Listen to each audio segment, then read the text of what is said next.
in the distant past, a remote, ancient ancestor began to think in terms of the word I.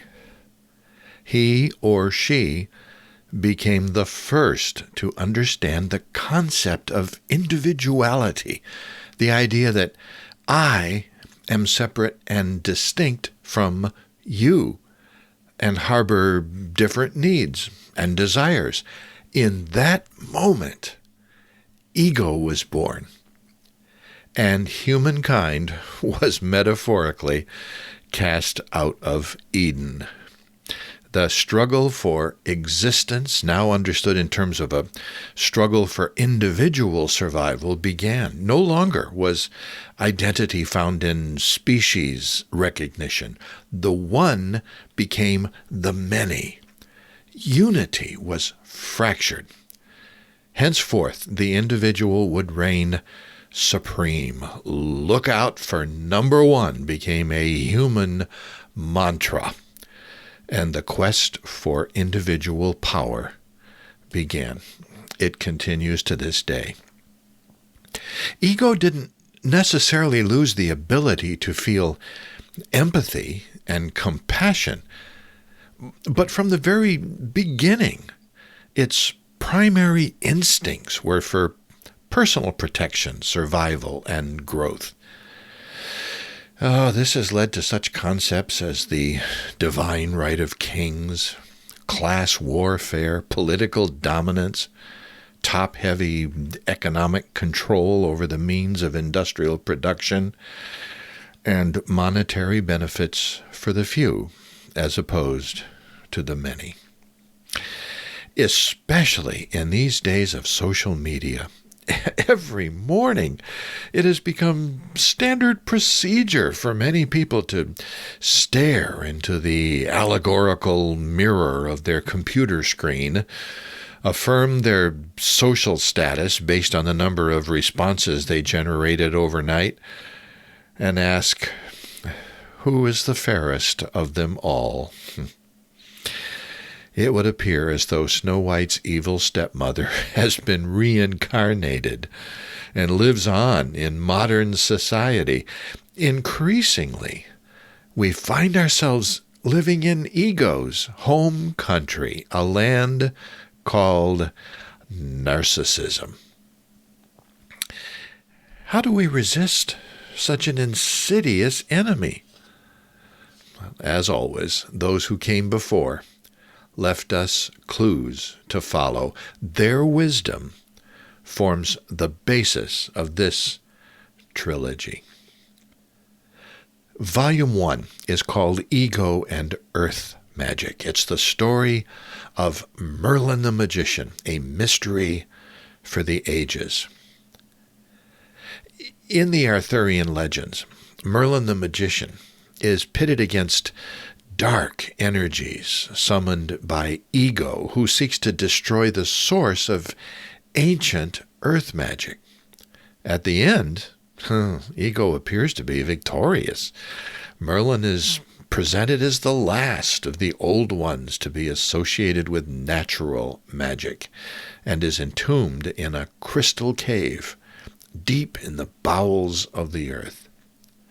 But just as in the Christ story, there is the promise of a return. Merlin will one day awake to be reunited with Arthur, the once and future king.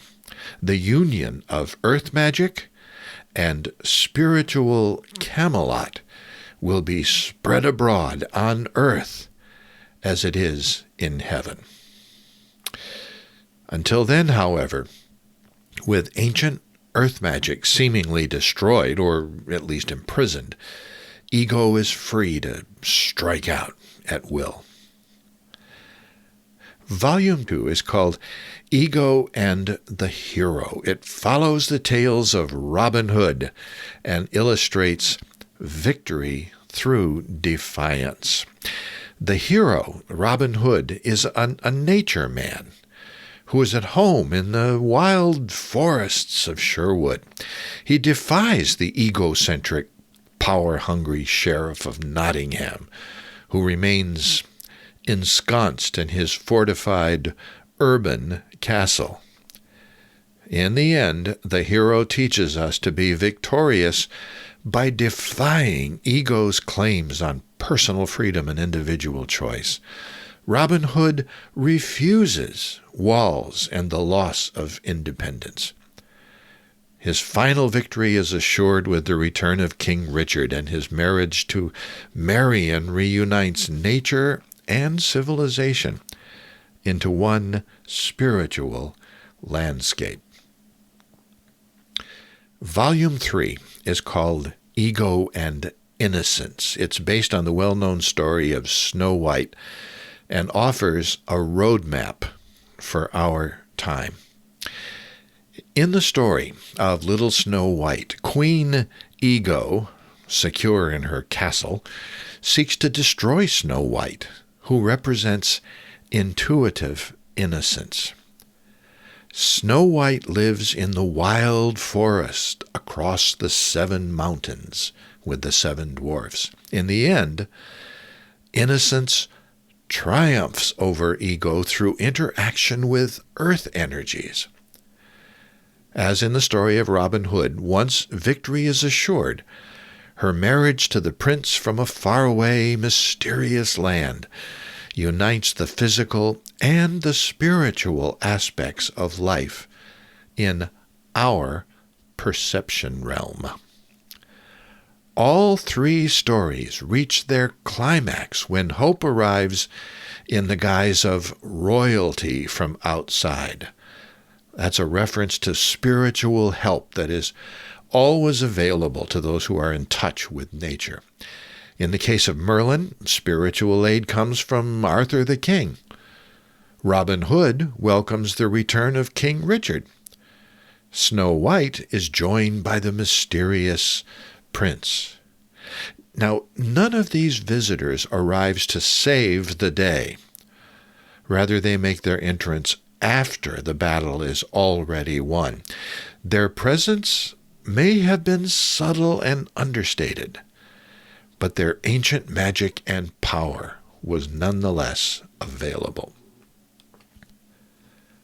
So it is that in our civilized world, invented and dominated by materialistic ego, selfish individuality often appears to be victorious, while archaic earth magic seems imprisoned in a tomb. But in the end, spiritual energies from the natural world, which is a manifestation of the source of all that is, offers the hope of triumph over seemingly impossible odds. Individualistic ego's demise, we are assured, is certain, and the unity of Eden will again be restored when spirituality arrives in the flesh to participate in the final victory. In the end, this is a trilogy of hope. Sing into the world, it's time we let the Spirit come in. Let him come on in, I'm singing to the world. Everybody's caught in the spin. Look at where we've